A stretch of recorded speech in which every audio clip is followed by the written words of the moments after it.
but it's for His glory that I say it. God bless you. Now, in the 13th chapter of Hebrews, I wish to read some scripture, because no service is complete without the reading of God's Word. My word will fail, everybody else's word will fail, but God's Word will never fail. Hebrews 13:10 to 14. We have an altar whereof they which have no right to eat which serve the tabernacle. For the bodies of those beasts whose blood is brought into the sanctuary by the high priest for sin are burnt without the camp. Therefore Jesus also, that He might sanctify the people, with His own blood suffered without the gate. Let us go forth therefore unto Him without the camp, bearing His reproach. Here's my text. For here we have no continuing city, but we seek one to come. I imagine my voice has a little blast in there, and I'll get back. Can you hear all right up in the balcony, up in the second balcony, all right? What I wish to speak on is here we have no continuing city. To kind of back up and you pray with me. There's no one that I think of when Abraham left the city of Ur and the land of Chaldean, he was seeking a city whose builder and maker was God. Now there was something in Abraham that he could see that great city of Ur, and he knew that that very thing that made people colonize together, there was bound to be a city somewhere that was typed off of. And by instinct, or by the leading of the Holy Spirit, he hunted that city whose builder and maker was God. And he sojourned in the strange land, professed to be pilgrims and strangers, seeking this city, and dwelling in tents with Abraham, Isaac, and Jacob. And so, then, we see that city. There's no matter how many places you ever roam, no matter how far you go, there's no place like home. Is that right? How many here today is away from home? Let's see your hands. Just away from home. Oh, my. I wish I could sing. I'd sing, we're pilgrims and strangers seeking a city to come. Being ever so humble, there's no place like home. Let's take a little trip back home. Would you like to do that? I believe everyone here would like to take a trip home, wouldn't you? Just like to go back home. There's no place that you'll ever go that'll ever seem like that lovely little old city you lived in, or little old dwelling place out in the country.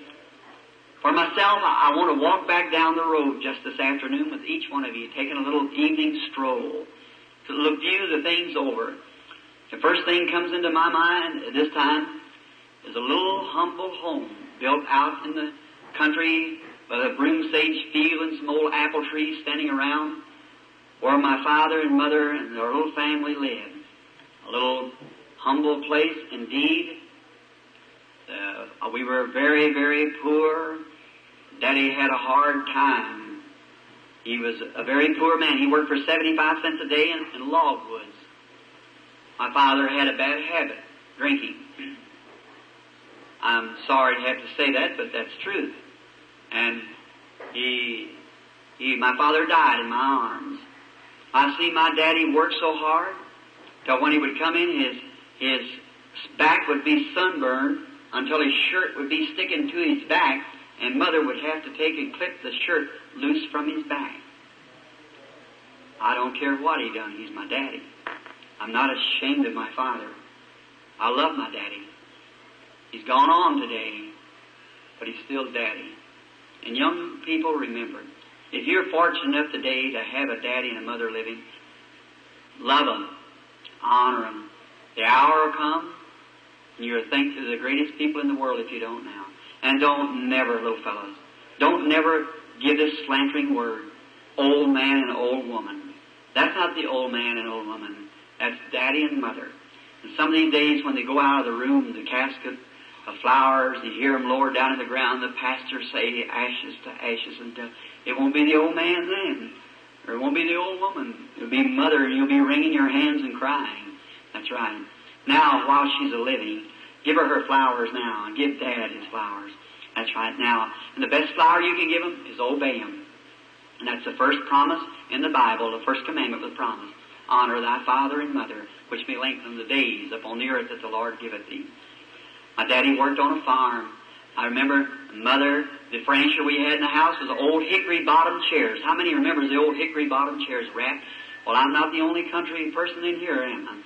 And we had an old kerosene lamp with a big old hoot owl on the chimney. Remember that old owl?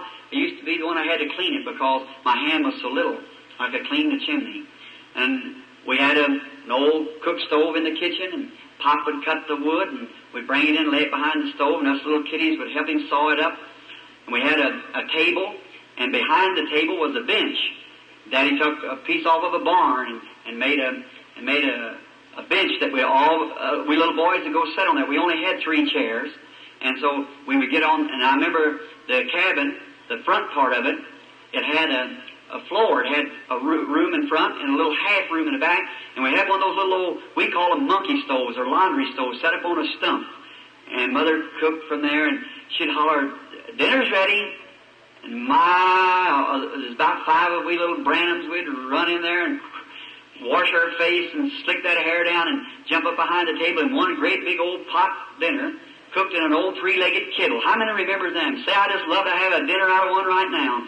And she'd take and get beef and make mulligan stew. How many knows what mulligan stew is? I'm not the only Irishman here then, am I? So they would put the mulligan stew in there, and we had, my plate was a tin plate. Frankly, it was a big bucket lid that turned over, so I'd get a good measure every time the cup went out and dipped out the mulligan stew, and we'd bake cornbread in a pan. How many remembers old cornbread baked in a pan? Cut it in the middle, put it on, and I sat next to Daddy because every person broke his own bread. And so when he'd come by, I'd break the corner off because it had more crust on it. And so I sure like that yet. Yes, sir, I sure do. I've eaten many good places. And some of the best places, I guess, in the nation, and minister friends of mine have taken me to dinner, which I'm very, very thankful. But friends, I'd give everything I ever had or ever will have if I could sit behind that old table one more time and look at my daddy sitting there and eat some mulligan stew with him. I'll never do it no more. That's right, it's done forever. Enjoy your childhood, young people. Love God. See all my brothers sit around there, the little healthy-looking things, some of them's in eternity. I can never do that no more, for here we have no continuing city, but we're seeking one to come. I used to see my daddy when he would come in. He's a little fellow about my size, but strong built. And he would wind up his sleeves like that, and we had out the old apple tree, they had a wash pan sitting out there with an old piece of glass, was drove up in the tree, and a towel made out of a meal sack, and we'd go out there and wash at this old bench, and then we'd clean up on the outside of the little bench around the tree. I'd see Daddy when he'd be combing his black wavy hair, and the muscles would just wad under his arm. I thought, ooh, my daddy will live to be 1,000 years old, I think. I admired my daddy, and I think how strong he is. I said, he'll live and live and live and live because he's so strong. He died at 52. For here we have no continuing city. Now I thought, oh, that house, how big. Beneath it was logs, and a big kind of slab board on the outside. I thought, oh, how that house will stand for hundreds of years. Today, there's a housing project there. Here we have no continuing city, but we're seeking one to come. That's right. I passed by just before coming here. I just felt a great swelling in my heart. Oh, God, how can just 20 years make such a difference in a place? But here we have no continuing city. We're seeking one to come. And I thought of Daddy and all. So I remember every Saturday night we'd go to town and pay the grocery bill. And every time we paid the grocery bill, Mr. Grower would give us, the groceryman, give us a little sack of candy. I think our grocery bill run to the extent of $3 a week. And my Dad only made about $4.50, so Mom would get some goods that my wife said here, I'm afraid to say what kind of goods that was, because I make a mistake on it every time. Anyhow, some kind of that little stuff, you know, what they used to make shirts out of. And I remember one time at my church, I said, one of the worst I ever was gotten at my church, I was going to have a humble night on Wednesday night, and I said, and my choir was all sitting behind me, I said, and that's Gingham, that's right, it is, Gingham. And I said, and I was trying to think of that, and there's a little place down the road called Gingham Cottages. And I would try to think of that, and I said, I'm sure to make a mistake when I say that. So I had a little girl by the name of Irene Weishart sing in the choir. I said, now, Sister Wiseheart, when I back, if I forget about it, you tell me what that was. And so I didn't understand anything about goods like that. And I said, now, Wednesday night is humble night here at the tabernacle. I said, now, all you brothers, wear your work clothes, your overalls. I'm going to preach in my overalls. I said, you all come out with your overalls, and all you women wear your... I said, what? I backed back, and she said, get him. I said, your greyhound dresses. Oh, my. That was about the worst I ever was gotten. And everybody started laughing at me, and I thought, well, I guess I done said it. So I said, ever what that goods is like on this little cottage down here. Then one night, I was run home, I was patrolling. I used to carry those great big old red handkerchiefs. When you hunt, you know you have to have a red handkerchief. And I carry one in my pocket, and one night I run in, we lived in a little 2-room cabin, and I run across the street real quick to church. I was late, and I run across the street real quick, you know, and I dressed in the room and changed clothes. And I was over there just preaching away, you know, and I got to perspiring. I reached back and got this handkerchief, you know, and I started shaking it like this. And I looked at that big old red handkerchief. I see my wife look at me, and I said, oh, well, I said, I'm afraid of them little ones, afraid I'd swallow it. And that was about the two of the worst I ever was gotten in church. But I remember Daddy would take us down on Saturday night and pay the grocery bill and get those little old sack of candy. And we had a little old Jersey wagon. You all call them out here buckboards, I believe, or whatever. And they put some straw in the back, and it'd be cold, and we'd wrap up in blankets and go down, and it'd be spitting snow, and they'd pay the grocery bill. All these little Irish sitting out there waiting, you know, for this candy to come. Then we'd come out, and that candy had to be equally broken among every one. If there's one stick over, it was broken into so many pieces. To be sure, every little blue eye was watching right at it, to be sure he never got cheated. So we'd sit and eat that, and I'd play a little trick on him. We wouldn't eat it, couldn't chew it because it was too valuable. That old stick candy, we'd suck on it a little while, and hold it, you know, wait a little while, rest up and suck on it again. Well, I remember I used to play a trick on him. I'd suck on my piece for a while and wrap up a piece of paper and put it in my pocket, and I'd have some for Monday. I'd suck on it again and tell all the boys, don't you wish you had some? And I'd just put that piece in the dirt and candy roll, and that was good. Now, I guess I could go tomorrow and buy a whole box of chocolates, Hershey's, if I wanted to, but it would never taste like that. That's the real candy. And I remember those old days and how glorious they was, and how that going to school, when school days come along, we went to school, we didn't have any clothes to wear, hardly, just enough that we possibly legally could go. I remember going to school all winter long with one of Mom's shoes on and one of Pop's. That's right, we called it a boot and gagger. And I had one of Mom's shoes on this foot and Pop's. And this is awful to say, but it's the truth. It's the truth. I remember I didn't have any shirt to wear that winter, and Miss Watson, a rich lady, lives up the road from us, gave me a little coat that had a little eagle emblem on it, and I'd pull that coat up like this and go on to school. I remember sitting up there, it got kind of warm, you know, and the teacher said, William? I said, yes, ma'am. She said, aren't you warm? Better take off that coat. I couldn't take that coat off. I didn't have any shirt on. So I said, well, no, ma'am. I said, I'm just a little bit chilly. They had a great big old stove sitting over there. She said, you're taking a cold. You go over and sit in that stove. Mama. I sat there and the perspiration running down my face. She said, aren't you warm yet? I said, no, ma'am. I was plenty warm, but I couldn't take that coat off. I didn't have any shirt on. And so I remember that spring when I got my first shirt. I had a cousin, a girl, Lucille Hare, my father's sister's child. They come over to visit us, and when she left one of her dresses. And I cut the skirt part off and wore the top part as a shirt. I went to school and had this here little, what is that stuff that runs up and down, you know, like I had to put around the edges of garments? Rickety-rackety or whatever it is. I missed that. What? Rip-rat. And so we all over it, everywhere, rip-rat all over it. So that, down the hill we'd go, ribbity, ribbity, ribbity, ribbity. Well, we wasn't sliding like the rest of the boys, but we were sliding anyhow. We were getting there anyhow in this old dishpan. Well, that was all right. Some of the boys had slaves, you see. So, after a while, the bottom come out of it. So we had no more slave. We went out to the river, and I got me a big old log, put a wire on it, and pulled it up top of the hill. And we'd get on this log and ride right down the hill. I never will forget an event taking place there. There's a boy named Lloyd Ford. Brother Graham, everywhere you're at, my associate pastor is here somewhere. Lloyd Ford, he got him a job. That was the time of the World's War. So he got him a job selling Pathfinders or something like that, magazines. And he got to wear one of them Boy Scout suits. And everything was a war and then, an army. And oh, how I wanted to dress like a soldier. I'd see those soldiers come up from the quartermaster and go up the road just at attention, walking. And at the school, we had an old sassafras pole there and raised the flag, and those soldiers come by with it, salute the flag. I thought, my heart just beat. When I get big enough, I'm going to join the army. I get plenty of clothes to wear now, if I can join the army. But when I got big enough, I was too scrawny yet to get in the army, and they wouldn't even take me. But somebody accepted me. That's right. I'm in the army today. You might not be able to see my uniform, but I know it's on anyhow. It's on the inside. I'm in the army of the Lord.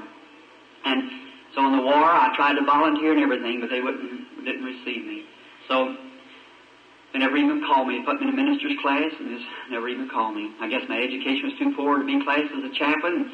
And then being a minister, they didn't draft me, so there I was. I was left out, but somehow or another, my scrawny, uneducated and all, God sent out a recruit one day, and I answered it, and I'm in His army now, and I'm doing the best that I can to fight the greatest battle that's ever fought, a wage against sin and evil, and for righteousness.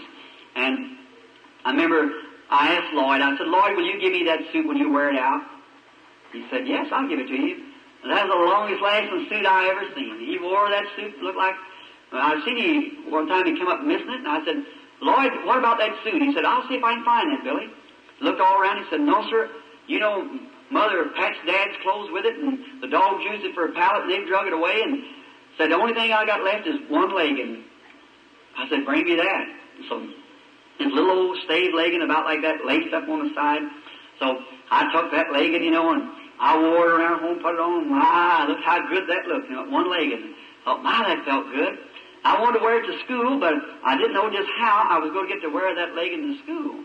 So, I put it inside of my coat, and I was riding on that log one day, and I went down the hill, and I got up, and I said, hurt my leg.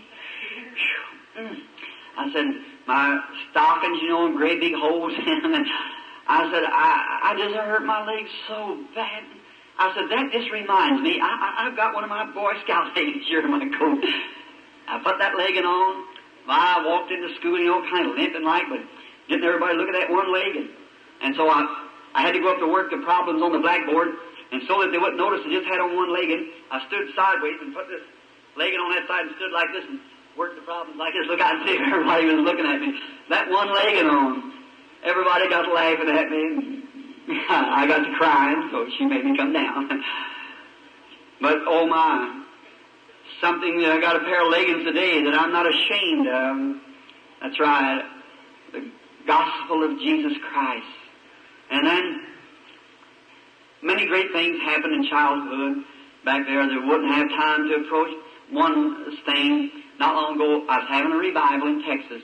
I come home and wife, I, and the babies, we went up the road, and I just, so tired, I just felt like I'd drop. I just couldn't stand it. And on the road home, I was driving, and I'd go to sleep, and I'd drive about a couple of miles, and I'd stop. I'd try to sleep, and I'd wake up, and I'd drive a little farther, and I'd get sleepy, and just almost go off the road, and I'd stop. I thought, this is awful dangerous, but I must get home. And I would lay down in my car and try to sleep. I woke up after a while, and you know what had happened? I'd run off the road and was way out in a cow pasture holding my hand out and saying, Sister, believe it. That's all you have to do. You'll get healed if you believe it. Way out there in the pasture. Or run off the road and out through a field there and asleep.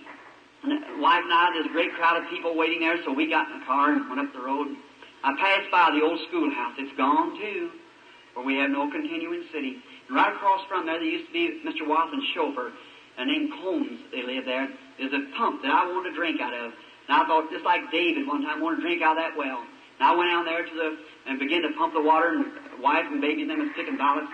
I was leaning across the old fence and looked at the old hill there where the school used to be, and the old trees, the sugar maples where we used to tap them and suck the sap on them in the spring of the year, when it was coming up. And I thought, I could just imagine seeing all those little boys standing lined up there with their hands on one another's shoulders, tramping like this, and the flag up, and we were going in, the teacher with a great big long willow, make this line up just right, and I look up on the hill and see the old home where it used to be, and a housing project up there. Down here the old school was gone. My heart began to swell. I thought, here we have no continuing city, but we're seeking one to come. I remember the boys I said, let me think. Ralph Fields, where's he at? He's gone. Where's Howard Higdon? He's dead. Where's my brother? Gone. Here we have no... Where's Dad? Gone. Where's Charles? Gone. Where's Edward? Gone. I thought, oh God, and soon somebody looked at this ground and said, where's Bill? Gone. Here we have no continuing city. I began to think of it. My heart began to pound. I remember a little dirty trick that I done my brother there. Don't do anything wrong that you'll ever regret. I remember one day that Mama gave us some popcorn to take to school with us. We couldn't eat with the rest of the kids. We'd always run over the hill there and eat because the rest of the children could afford sandwiches. And we used to have a little jar. In there would be greens and a piece of cornbread laying on the side and 2 spoons and maybe a little jar full of stuff, and we'd sit and both of us eat out of this jar with this spoon, eat our bread and pass it back and forth to one another. It was a shame before the children. And we'd run over the hill and eat behind the trees over there. I remember Mama getting us some popcorn around Christmas. We had a sack of it, we took it to school, left it in the cloakroom, and here's a little dirty trick that I did. I held up my hand, the teacher said, what do you want, William? I said, may I be excused? I said, yes, ma'am, yes, sir. And I went out the building, and went out through the cloakroom. I put my hand down that sack and got a great big handful of that popcorn. Went out and stood behind the school and eat this popcorn to be sure that I got my share of it. And I was eating that popcorn. I never will forget. When dinner time come, we went out and got our bucket and got our popcorn. My brother looked in that sack, about half of it gone. He said, say, something happened there, didn't it? I said, sure did. And I know what had happened. I knew his popcorn. But he shared the rest of it. And standing there leaning over that fence, I thought of all those things. He's the one that's gone on. He died in the hospital calling for me when I was in Arizona many, many years ago. Friend, if I'd have had $100 million laying before me, I'd have given everything that I had if I could have tucked him that handful of popcorn back again. Couldn't do it. He's gone on. I thought how hard he had to live. He died when he was just a boy. And how that we tried to share clothes with one another just before he died. The funny thing over his heart said, I'll never live to see Bill again. But said, tell him he's my favorite brother. And when I'm there, I was thinking about that then. I started crying. Wife said, I thought you'd come home to rest. And she seen what was going on. So she got me away and we went on up the road. Life went on as a child, as boyhood, out of hurry. When I was a young man, I seen the way women lived. I never did like girls. Never did like women. Because I got enough to see the way they was lived. If anything, I respected a woman as being true. I don't care if she's any colored white or whatever she is. If she's a real lady, she deserves the highest of respects. God knows that. And I purposed in my heart when I was a little boy that I'd never have nothing to do with women. And I'd be a hunter all my life, and that's what I did. And I'd live in the woods, hunt all night, and that's where I learned God was by nature. I remember when I got to be about 17 or 18 then, as all boys, some boy friend of mine, his daddy had a car, James Poole, and he had a little girl he wanted me to meet, and you know how I seen that little girl, and I thought she was the prettiest little thing I ever seen. You know, teeth like pearls, eyes like a dove, neck like a swan. Oh my, this is the prettiest thing you ever seen. So, said, she wants to meet you, Bill. And I said, I don't know how to talk to a woman. I said, I can't do that. And he said, oh, come on. So I talked to her a few times, and after a while, he said, I'll get Dad's old car and said, we'll take our girlfriends a ride. I thought, well, that wouldn't be bad. So we went out. We stopped down there to get some sandwiches, and I went in and got some Cokes and some sandwiches, and come back out, and we ate the sandwiches, and I took the Cokes back, the Coke bottles back. When I went back, I come out. To my surprise, my little girlfriend was smoking a cigarette. Well, I always had my opinion of a cigarette-smoking woman, and I haven't changed it yet. It's the most lowest, immoralist, degrading thing that a woman can do. I'm not here to preach the gospel in that manner. Your preacher will do that. But women, if you do smoke, for mercy's sake, get away from it. How cheap it looks in a woman that'll smoke a cigarette. My, it's the cheapest thing. I'd rather see her drunk anytime. And listen, you talk about a sabotage. Don't you worry about Russia coming in and getting us. Russia ain't going to hurt us. We're hurting ourselves. It's our own moral decay that's hurting us. We're corrupting ourselves. Statistics shows by doctors, I believe, that 80% of the women that have children that smoke cigarettes, if they raise their baby like they should to the breast, in 18 months it dies. It kills the baby, the nicotine poison in the milk of the mother. Why, sabotage, fifth columnist. I still say what this world needs today is not a new president. It needs an old-fashioned St. Paul's revival and the Bible's Holy Ghost back in the church again. I believe that's right. Yes, sir. That's exactly what it needs. And the women, how they would smoke, and I thought that was terrible to see a woman smoke. Well, that just broke my heart. I just couldn't stand that. I didn't want nothing to do with that, so I just left her. And so that was the time when the angel of the Lord appeared to me, when she laughed at me, called me a sissy, and made me walk home. That's right. When place she said, "Well, you big sissy, I wouldn't even ride with you." I said, "You don't have to." She said, "You don't smoke?" And I said, "No, ma'am." Said, "You don't drink either?" And I said, "No, ma'am." Said, "What do you like to do?" I said, "Go fishing, hunting." Of course, that didn't interest her, so that was the way I thought about it anyhow, and I'm glad today that I did think that. That's right. Amen. Listen, friends, it ain't the robin that pecks the apple that hurts it. It's the worm at the core that kills the apple. That's what, it's sin in our midst is what's hurting us. That's right. Sin in our midst is killing us. Now, then I guess you wonder how I ever got married. Well, when I met my wife, she was a Christian girl. Very lovely Christian girl. And I was then about 23, 24 years old. She's a very sweet, humble character. And I met her, I'd take her to church, and she went to church, and she was a very fine, lovely woman. All these people here, my friends from Jeffersonville sitting here in front of me, knows her, knew her, and how a lovely woman she was. She's in her grave today. But that's her body, her soul's with Christ. And she was a very lovely Christian character. And I went with her a while, and she come from a good home. Her father, during the time of the Depression as that was, he made about $600 a month. He was a Brotherhood organizer on the Pennsylvania Railroad. I made 20 cents an hour digging ditches. And so I couldn't marry the girl, I didn't think. And I thought, well, if I went with her any longer, I was taking up her time. She's too good a girl to let go. She'd make some man a good wife. So I had to either just let her go or ask her to marry me, and I didn't have nerve enough to do that. So I guess you wonder how I wrote her a letter and asked her she'd marry me. And I said, well, now it wasn't dear miss, will you have me? It was a little bit what you call mushier than that. And I kind of talked to her, but I remember I thought I've got to do something because it's not right to take the girl's time. So I wrote her a letter, and I went to work that morning, and I was working public service company, and I was very nervous about dropping it in the boxes on Monday morning. I dropped it in the box, and all day I thought about it, and I thought tonight, I'll hear from that tonight. Her mother will call me up and rake me over the coals. And I went on. That night is all right, and I was to meet her Wednesday to take her over to the church.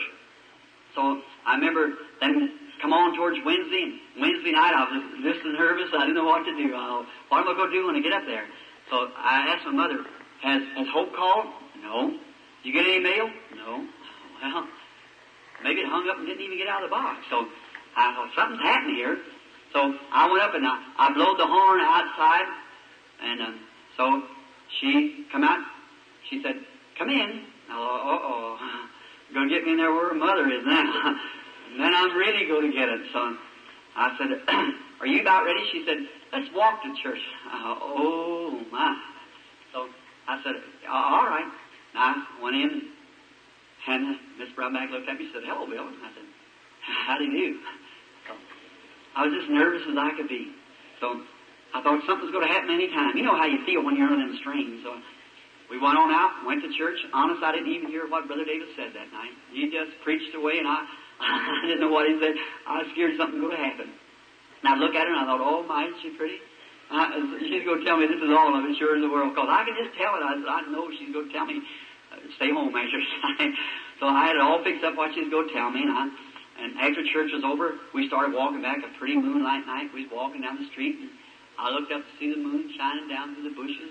Went on, I looked at her, and I thought, I hate for this to be the last night, but I guess this is it. And I walked on, and I said, how are you tonight? She said, just fine. How are you? I thought, hurry up, lady, tell me something before I faint. Don't get too close to home. We walked on a little farther, and I said, sure pretty nice. She said, yes, it is. I thought, well, hurry up, say something. Women can just keep you like that anyhow, under that suspense. And I walked on, I thought, well, getting pretty close to home. I said,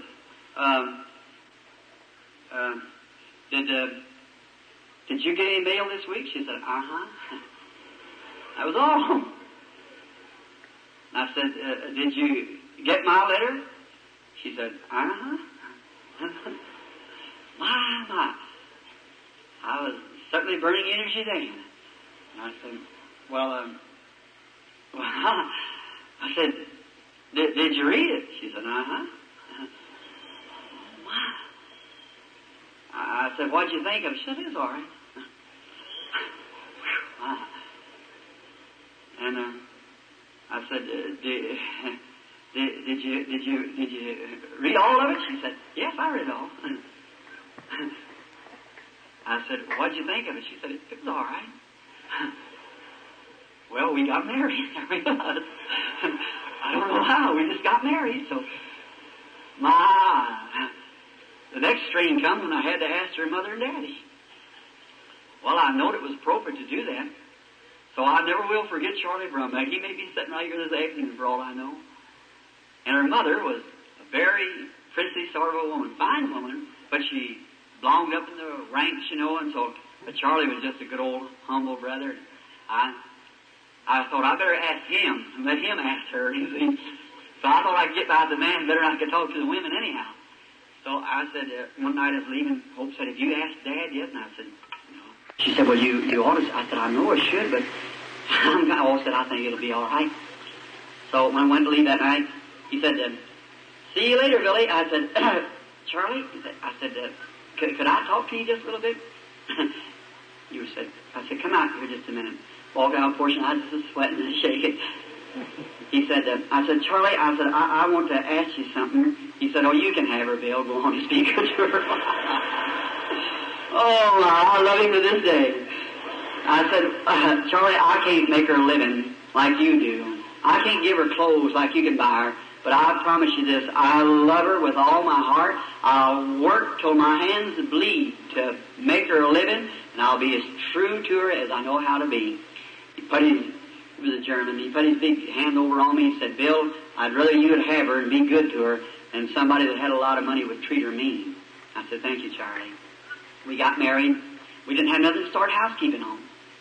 The only thing we had, I tell you what we had, a little old place where I rented. My rent cost me $4 a month. And I went into a little old place there, and somebody gave us an old-fashioned folding bed. You remember that old folding bed? Straw mattress, straw tick on it. And we had a little old table we bought from Sears and Roebuck and chairs. We had to paint it ourselves. And so I painted it, and we had 2 linoleum rugs, got from John Jobbers. That was just a second-hand place down in Jeffersonville. I said that John Jobbers so they could catch the benefit of it. And so we got, I think they cost $1.25 a piece. And I went over to Mr. Weber's, he's a junk dealer, and bought a cooking stove. And I gave him $1 and something for it, and I had to pay $1.75 for grates to put in. I got an ice box from the Public Service Company for 50 cents when they took it on swap. We went to housekeeping. But friends, it was just this paradise on earth. We had each other. I'd become converted in that time, become a minister, and was preaching, and I loved the Lord with all my heart, and we loved one another, and that's all we cared for. And listen, happiness does not consist of how much of the world's goods you own, but how contented you are with the portion that's allotted to you. That's right. Remember that. That's all we had. We were happy and lovely. I had a little church there they built for me. The little tabernacle stands today yet as memorial. And we all, great crowds of people come from far and near around the country to hear the simple gospel. And we were just doing wonderful. And I remember a lovely little boy was born into our home. I called him Billy Paul. I want him to be with me in the next meeting to Carlsbad as soon as we leave Arkansas here. And so he's 14 years old now. And a little later on, 11 months come along, another lovely little sweet thing by the name of Sharon Rose.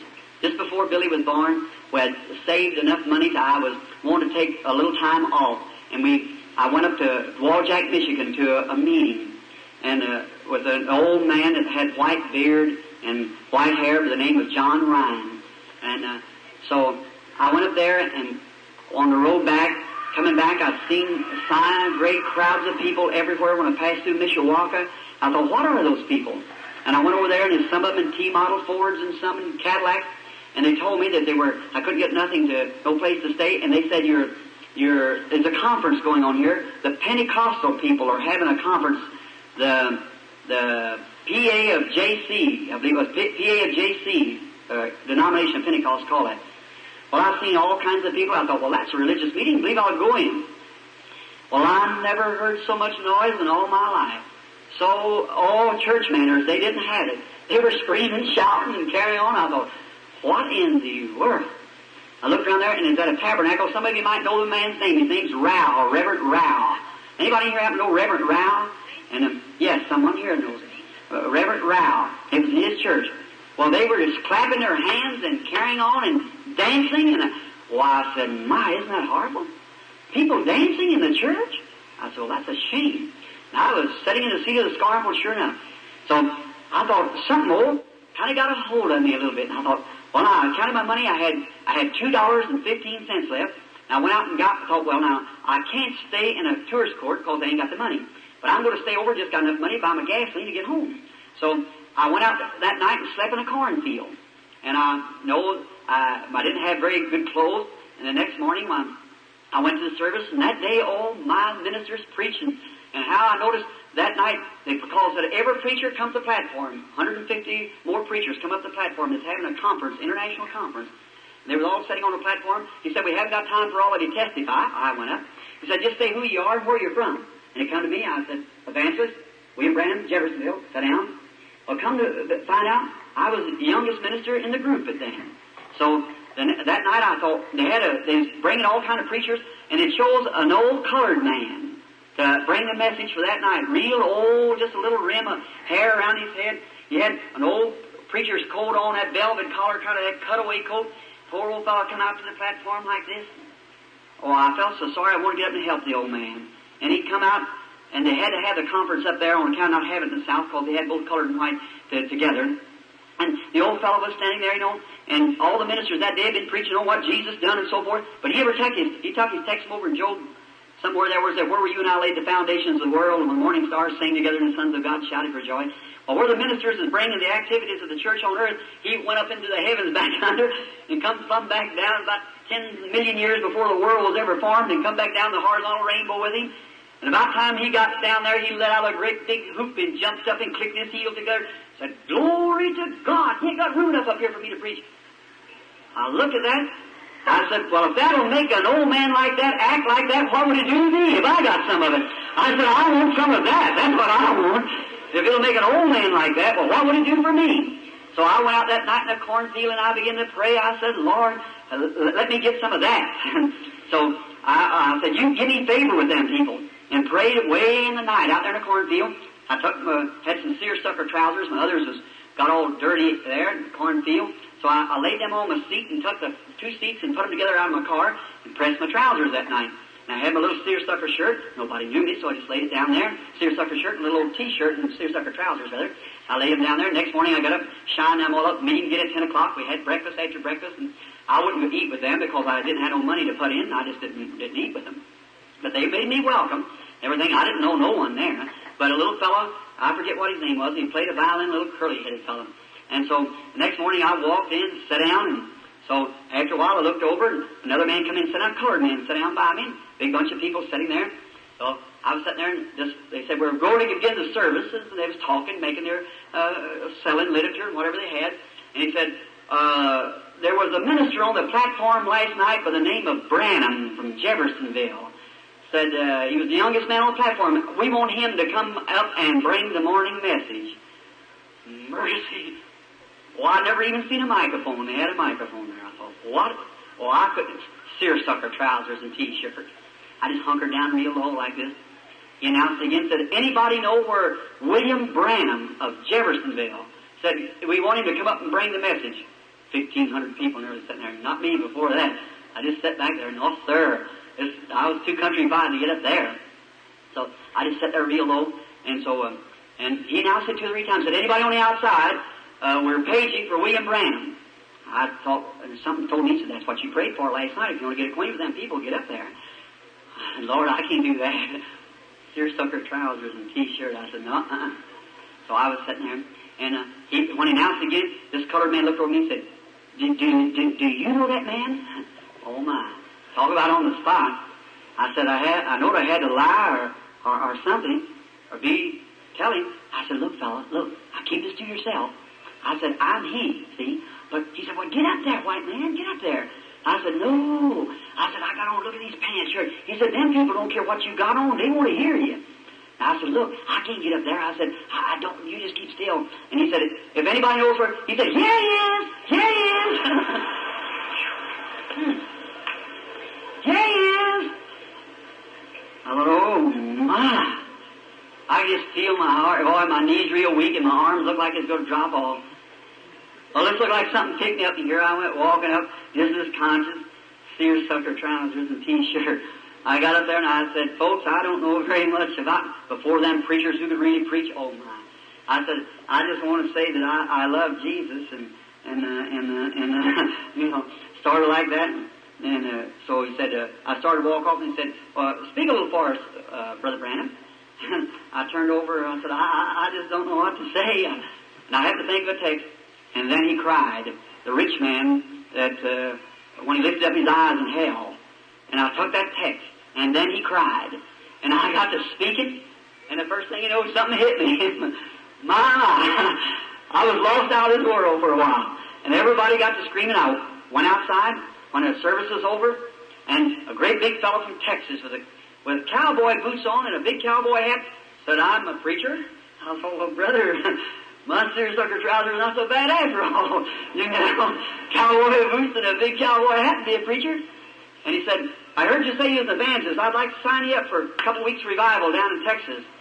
I took his name. I said, oh, my Lord, you're just doing great things for me. I took that all down, you know, a little bitty fellow with these little golf-playing trousers on. Walked up and said, I'm from Florida. I'd like to have you over there for a couple weeks. Well, I seen it just common people, after all. So, first thing, a woman come up the Indian reservation, wanted me to go there. Well, I had enough invitations last me about a year. I jumped in that old Ford, it had backslidden, down the road I went. I rushed in home, wife met me, you know, and I said, oh, honey, I got something to tell you. I met the cream of the crop. I said, my people who just scream and shout and jump up and down, they're not ashamed of their religion. I said, my, the best you ever seen. She said, where are they at? I told her, and I said, look here, I got a whole stream here. I said, I can just preach and preach and preach it. And you know what? They accepted me. I said, is that right? I said, look, I'm going to quit my job and start right out. She said, well, we haven't got any money. I said, how much money we got? She said, we got that $12 in there, payment on the Ford.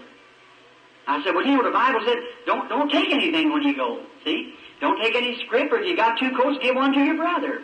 He said, I'll be with you. I said, that's what, I said, will you go with me? She, bless her heart. She said, yes, I'll stick with you. So, I went and told my mama, and mama said, oh, it's all right, honey, if you feel that. Well, I went and had to tell her mother, and that didn't work so good. She said, William, she said, she's your wife. You may take her if you want to. But said, I don't want my daughter drug out among that bunch of trash. Trash? Friends, I've found out this, that what she thought was trash is the cream of the crop. That's right. And I say that with respect. Said, out like that, where all that carrying, screaming and carrying on like that, said, won't you go on up there and be a pastor, and someday they'll build you a parsonage, and, well, that didn't, oh my. So Hope began to cry, and so I said, well, she said, I'll go with you, but anyhow, I didn't want, she said, how it would have hurt her, so I just let it go. Went on. Friend, the little girl that was too good to be with that trash, I buried her just a little after that. Sorrow set in right there. And I'll hurry, just a few minutes. I got left, about 15 minutes. There's where sorrow struck me. Now you let what my mistakes be your gain. You prosper, but what I had to suffer for. Sometimes you see me standing on the platform laughing. You don't know what's beneath there. That's right. I tell you, there's been a price paid that nobody knows but God alone. Right away, my wife taken sick. First thing, I lost my daddy. I run over to the house to see him, picked him up in my arms like that. He looked up at me like that. He smiled. A doctor gave him a dose of medicine and killed him.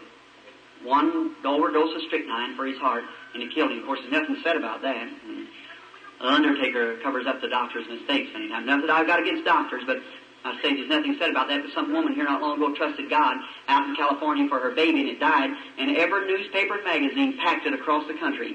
And at the same time, where one didn't have faith enough for deliverance, everybody criticized that, all the magazines and papers. And God heals thousands, and you have to pay them to put it in the paper or something like that. But look here, let me tell you something. The Bible said, "Come, let us reason together." Is that right?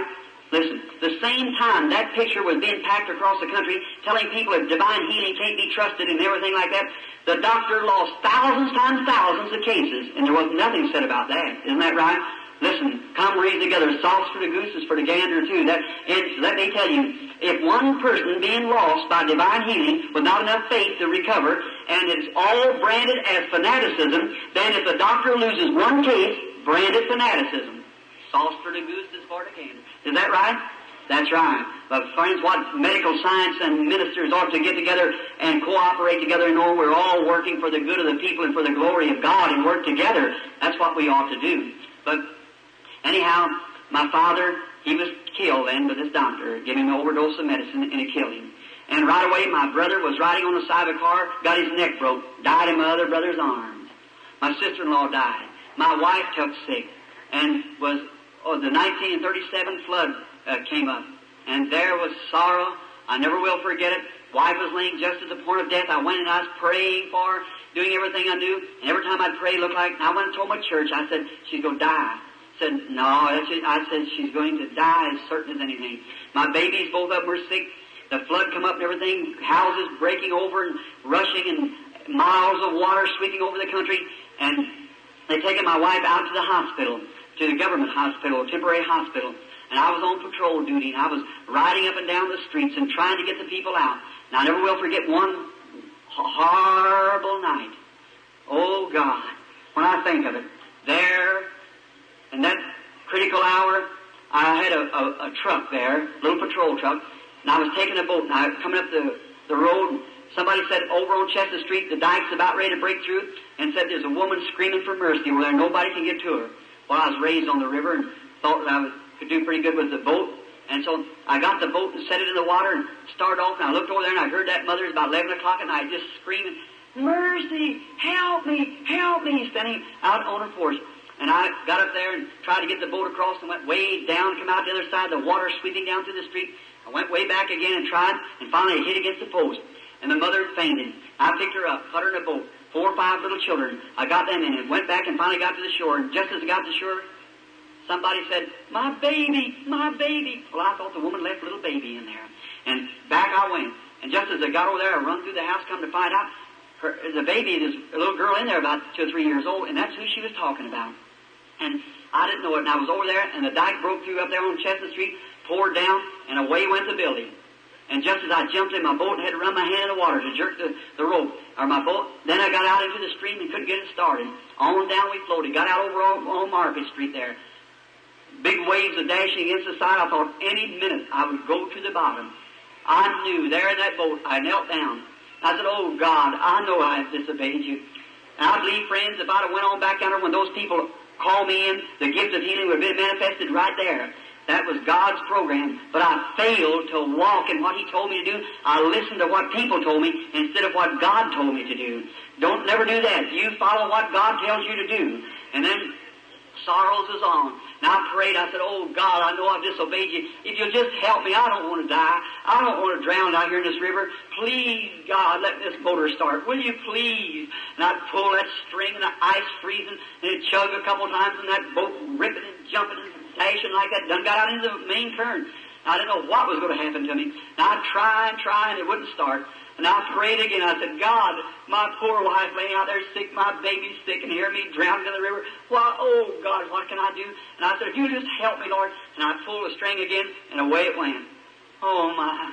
I started right into the river, out of the river, got on into the, come out way down towards Clarksville. And I come around and got back up and got to my truck. And some of them said, did you know the government just washed out? When that dike broke, out to the hospital I went as hard as I could. I met Brother George D'Arc there. He said, oh, Brother Bill, he put his arms around me. He said, looks like things are close. He said, Brother Bill, if I never meet you again, I'll meet you in the morning. That's the last time I seen him in life. That's right. He left a little afterward. And I said, where's Hope? Said, I don't know. And I went over there and I met one of the officers of the government. I said, sir, what become of the hospital? Said, all washed through there. I said, did any of them get drowned? Said, no. They went out on a train to Charleston. And I run and got my car and started out the Highway 62 leading to a little city, Charleston. And when I got out there was about 5 miles of water done come down through Langston Creek and cut it off. I went and got my boat, and I couldn't even pierce that water. I'd start through there and it'd whirl around like this, and I'd set at this angle and just give it all the gas that I could and hit them waves like that. It was so rough, it'd come around Southland Woods and throw my boat back down this way, and I'd come out down behind the government. And there I was caught on a little island like, and I sat there for days up on that island, thinking, some of them said the trussels went out from under the bridge up there, and everybody that went out on that train was drowned. Wife, 2 children, and all. I thought, oh, God, how nervous I got. I walked the floors. I didn't know what to do.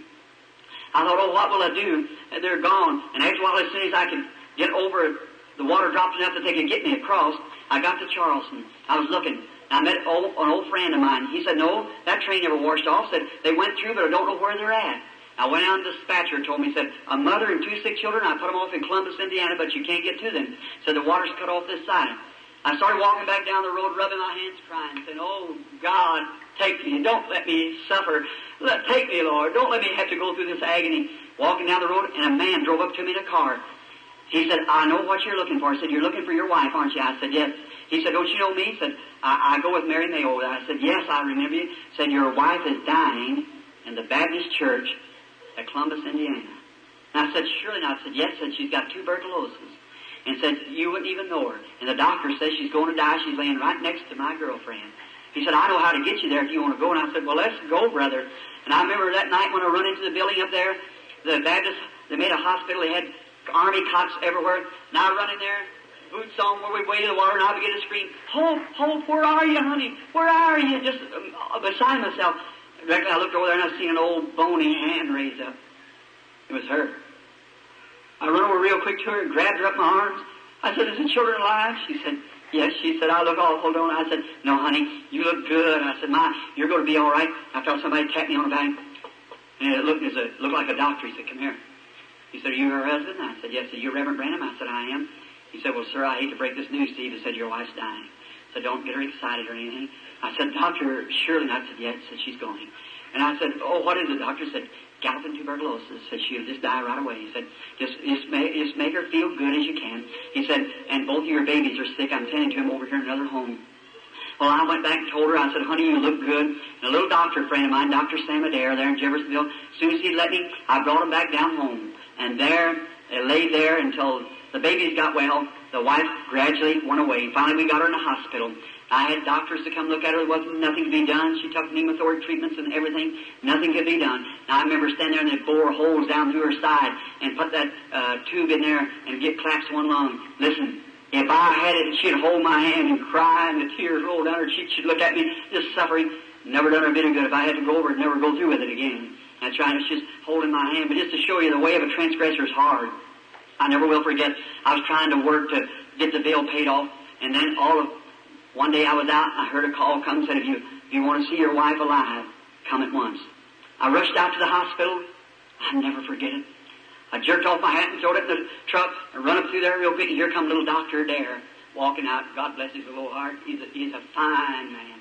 And he'd come walking out. We'd eat together, slept together, fished together, just bosom friends.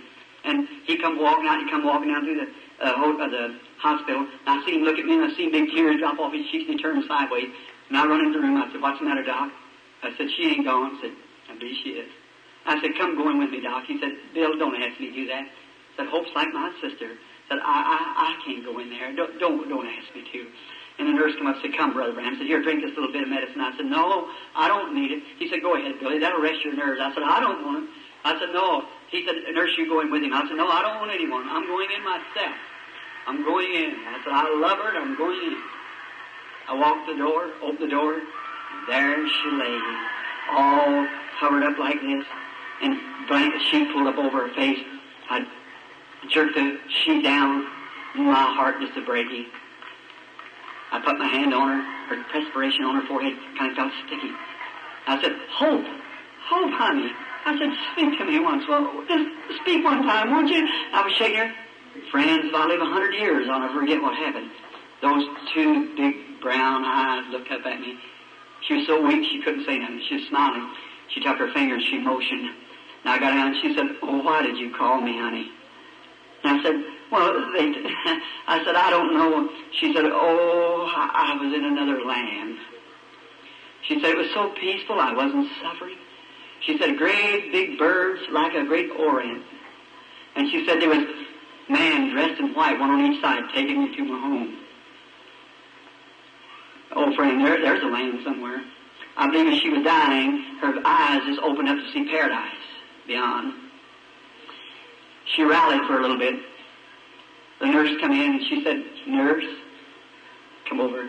She said, "I hope when you get married you have a husband like mine." I said, "Oh, honey, I haven't done that." She said, "Oh, bless your heart." She patted me on the back.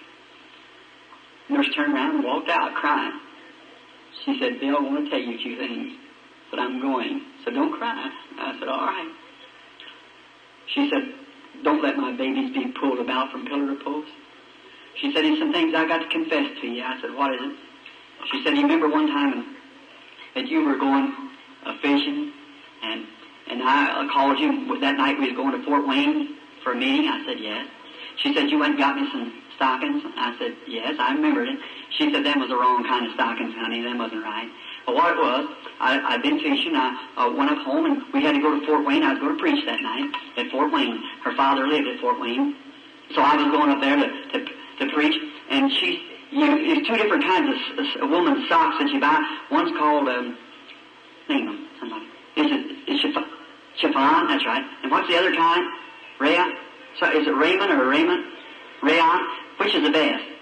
Chiffon. Well, they cost 60-something cents then. And she was taking a bath, and she said, "Billy, you run down at Penny's and get me some socks." And I said, "All right." And I was going down the street, and she said, and I remember, I didn't know about women's clothes, and she was saying, against chiffon. I was going down the street saying, "Chiffon, chiffon, chiffon, chiffon, chiffon." Somebody said, "Hello, Brother Branham." I said, "Hello, chiffon, chiffon, chiffon, chiffon, chiffon, chiffon." And I met Orville Spahn down there, and he said, "Billy, Birch is biting over about that." Oh, I said, I got talking to him, and I forgot about what he said. Well, I wasn't going to Penny's because I didn't know nobody there, but I used to have a little friend that come to my church by the name of Thelma Ford. She worked in a 10-cent store, and I know they sold them over there, and I went over, and Thelma came up and said, "What do you want, Billy?" I said, "I want some socks for Hope." Said, "Now, Hope don't wear socks." I said, "She sure does." He said, "She wears stockings." I said, "That's right. That's right." I thought, "Oh, I've shown my ignorance already." And I said, she said, "What kind do you want?" And I said, "What kind you got?" She said, "I got chiffon and what's it? Rayon's the cheap ones?" She said, "I got rayon." And I said, "That's what I want. That's what I want."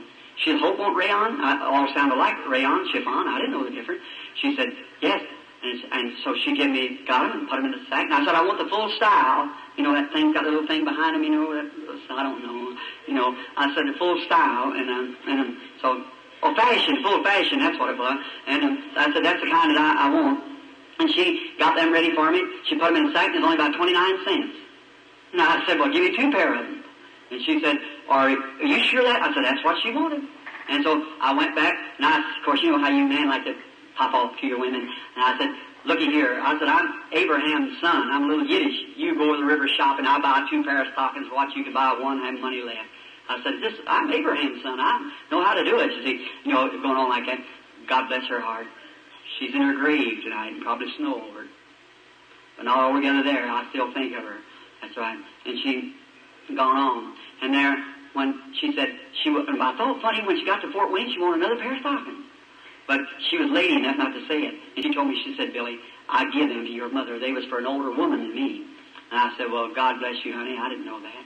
I said, that was all right. She said, you remember that time you wanted to go hunting so bad and we was in Louisville, you seen that little 22 rifle that you wanted, and it cost $3 and something to pay down on it, and you didn't have the money to pay on it? It's been about 2 years ago. And I said, yeah, I remember that. She said, Bill, I've always wanted to buy you that rifle. She said, I won't be with you but just a few minutes longer now. But she said, when you go home, look up on top of the old folding bed under that paper. I've been saving nickels to buy the rifle. She said, will you promise me you'd buy it? Oh, my. When I went home and found that $2 and something laying there like to kill me. I said, sure. I said, honey, you're not going, are you? She said, I hate to leave you, but said, I must. She said, I don't mind it. She said, it's all right. So now another thing I'm going to ask you. Don't stay single. I said, oh, don't ask me. She said, promise me. Promise me that you won't stay single. My children have a home to go to, not be drug around everywhere. I said, honey, I can't do that. And she said, promise me. She said, I can go a little easier. And she didn't mind it more than you mind taking a drink. She said, I just said, I hate to leave you and the babies, but she said, oh, Bill, it's so wonderful to go like this. And I said, well, I'll do the best I can. And she said another thing. She said, you realize why I'm going, don't you? Oh, that's what hurt. She said, if I wouldn't have listened to Mama and listened, said it would have been different, wouldn't it? I said, that's right, honey. I said, oh, what will I ever do? She said, do this. Don't be ashamed of this Holy Ghost religion. She said, it's the greatest thing in the world to die by. She said, stay and preach as long, and it said, promise me you'll go right out into the fields where we were supposed to go. And said, promise me that you'll do everything you can. Said, and tell everybody that it's glorious when you get ready to leave here. It's wonderful. And I said, oh, honey, it's so good to see you go like that. And she said, I said, where do you want me to place you? And she said, you take me up on the hill. I said, I'll take you out to Walnut Ridge, and I'll bury you there at the hill, your body. And I said, honey, I promise you, I'm going, if God will spare me, I'm going right out into the field, and I'll never stop until the last drop of blood or life is gone from my body to do, or try to make an atonement. And I said, I'll do everything that I can to live right. I'll do right. And I said, look. And she said, goodbye. I said, are you going? I said, look, on that morning, I said, so we'll be able to get together now. I said, if on that morning I want you to go to the east side of the gate. And I said, I want you to stand there. And it'll be terrible down here. I said, if I die before he comes, I'll be sleeping out there. I said, we'll get together. But if I'm somewhere on the field and be taken up, I said, you go there and wait for the children and stand there to the side of the gate. And then when you see Abraham, Isaac, and Jacob coming in, start screaming, Bill, Bill, just as loud as you can. I said, I'll answer you there. She raised up her feeble hands. I kissed her goodbye. That was my last date with her. I'm on my road. That's right. Someday, I shall go. When we took her down to the funeral parlor, I went home. I couldn't be satisfied nowhere. I went over to Mama's. I was crying. I went home. And they said, Mama said, stay over here. I said, no, I'm going home. We didn't have no friendship, but what it was ours. And so I went home to lay down. And just then, Brother Frank Roy come up, said, Billy, I hate to tell you something, son. I said, well, I was just right there. He said, that's not it. Your baby's dying, too. I said, can't be. He said, yes, it is. And away they took me out the hospital to see my little Sharon, my little girl. I couldn't call her. I wanted to call her a Bible name. I called my little boy Billy Paul, after me and after St. Paul. And then I wanted to call the baby a Bible name. Now, I couldn't call her the Rose of Sharon, so I just called her Sharon Rose. And I went out to the hospital, and the doctor met me, and he said, Billy, she's dying. Don't go in there. And I stood there at the leg. The nurse turned her back, and I run down there, and I went down to where she was at. I looked at her, and there the little thing laying there. I never will forget. She's just 8 months old. And I remember I used to come home. She'd sit out in the yard, and I'd blow my horn like that, come around the corner, and she'd go, goot, goot, goot, just read. I just love those little fellows. And she was suffering so hard, to one of her little fat legs was moving up and down in a spasm, and looked like her little hand was waving. And I looked at her, and I said, Sherry, honey, you know Daddy? And I was trying to make myself strong. And I said, you know Daddy, honey? and her little lips got to quivering. And when she looked at me, she was suffering so hard, so her little eye went crossed. Oh, my. When I seen that tender little blue baby eye cross, I didn't know it then. But I understand now, there's never been a cross-eyed child come in the line. Well, I think of that. There's never been one pass over the platform, but what's been healed, too. I didn't know the crushing had to bring it forth, but I never think of it to see that. That little eye crossing as she was suffering so hard. And I knelt down and I said, oh, Jesus, please, God, I'm sorry for what I do. I said, don't take her from me. I will love her, Lord, with all my heart. Please, God. It looked like a big black curtain come falling down. I knew she was gone. I raised up, put my hand over on her head. I said, God bless you, my darling little sweet angel. I'm going to put you in the arms of Mother. The angel is coming to pack you home in a few minutes.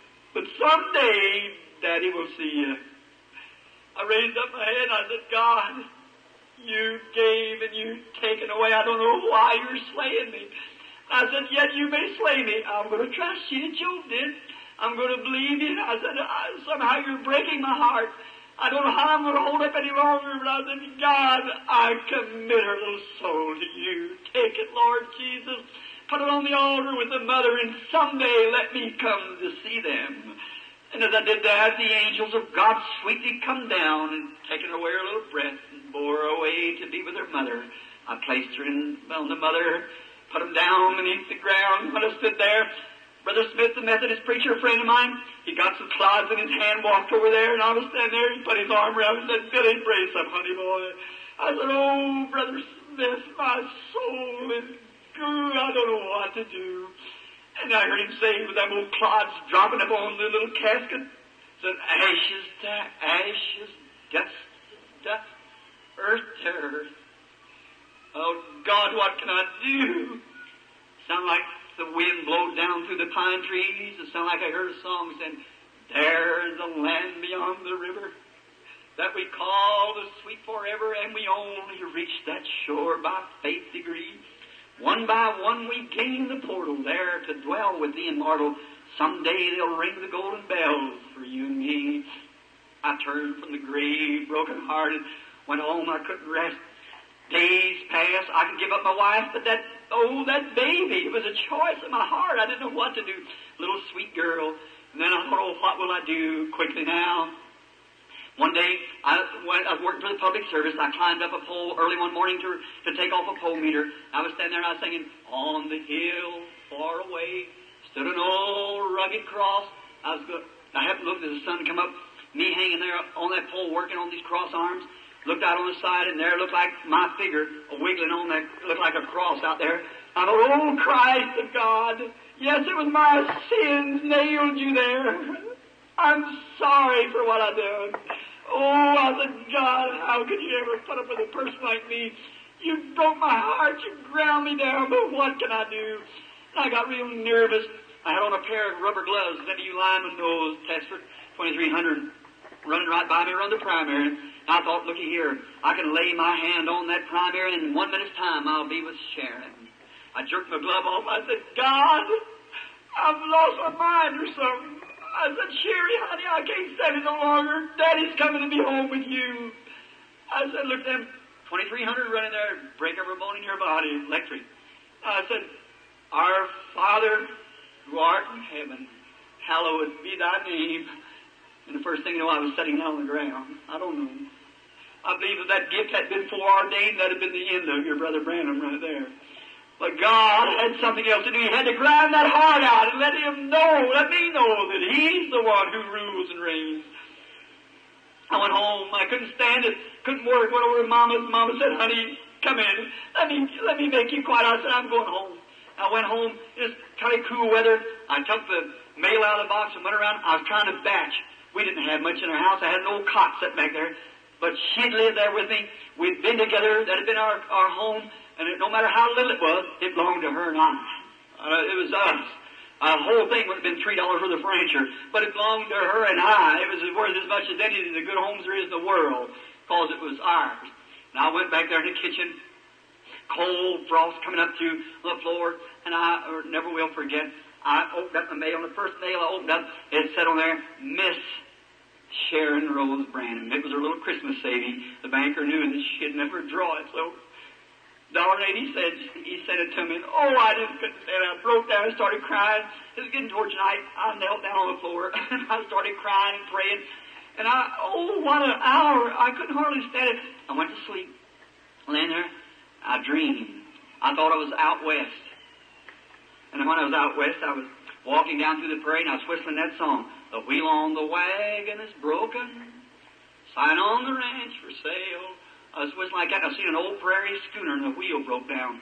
And standing there by that schooner stood the most beautiful blonde-headed girl, her pretty blue eyes shining, dressed in white. I had on a hat, and I passed by. I said, "How do you do, miss?" And put my hat back like that, and she said, "Hello, Dad." And I looked around, and I said, "Dad?" She said, "Sure." I said, "Well, young lady, I beg your pardon." I said, "You're as old as I am. How could I be your daddy?" She said, "Daddy, don't you know me?" And I said, "No, ma'am, I'm afraid I don't." She said, "You just don't know where you are, Daddy." And I said, "Well, what do you mean?" She said, "Where's Billy Paul? That's your little brother." I said, "What is it?" She said, "Daddy, on earth, I was your little Sharon." I said, "Sharon? My baby?" She said, "Yes, Daddy." I said, "Remember, we're immortal here. When we come here, we're not little babies no more. We're all one age." And I said, "Oh, honey, are you Sharon?" She said, I said, "Where's Mother?" Said, "She's up at the new home." I said, "A home?" Said, "Yeah." I said, "Well, honey, there's something wrong here." I said, "Branhams never have homes. We're more or less vagabond people." I said, we don't have no home." She said, "But Daddy, you got one up here." I looked around over to my right, and there was a great, big, beautiful home, and there was lights shining up all around. She said, "Mother's waiting for you. I'm going to wait here for Billy." I said, "All right, honey." I took out running as hard as I could, my hat in my hand. I run right up to the step. When I got there, Hope would usually meet me, come out with her arms out. And I went up and run up the steps as hard as I could. And I got up top of the step. Here she come, dressed in white, that black hair hanging down. She come running up to me. She raised out her arm. I run to her, throw my hat down, just knelt there on the side of her. She put her hand on my head. She said, "Bill, what are you worried about, honey?" I said, "Oh, Hope, I can't stand it any longer." I said, "I see, is that Sharon Rose down there?" She said, "Yes, Bill." She said, "What you worrying about? You worrying about me and Sharon?" And I said, "Honey, I just can't stand it." She said, "Stop worrying." I said, "Don't worry. We're lots better off than you are." And I said, "That may be so," but I said, "Hope, didn't she make a pretty woman? Aren't we proud of her?" She said, "Sure." She said, "Aren't you tired?" And I said, "Honey, I've just been preaching and praying for the sick so long, and that's the way I know I'll go. It had to come. It hadn't come yet." I said, "I've just been preaching and praying for the sick till I'm so tired I can't hardly stand up." She said, "Won't you sit down?" And I looked, and there was a great big Morris chair sitting there. I looked at her, and she looked back at me. She said, "I know what you're thinking. Down here one time, we had them 3 old chairs, or 2 old chairs at the house, and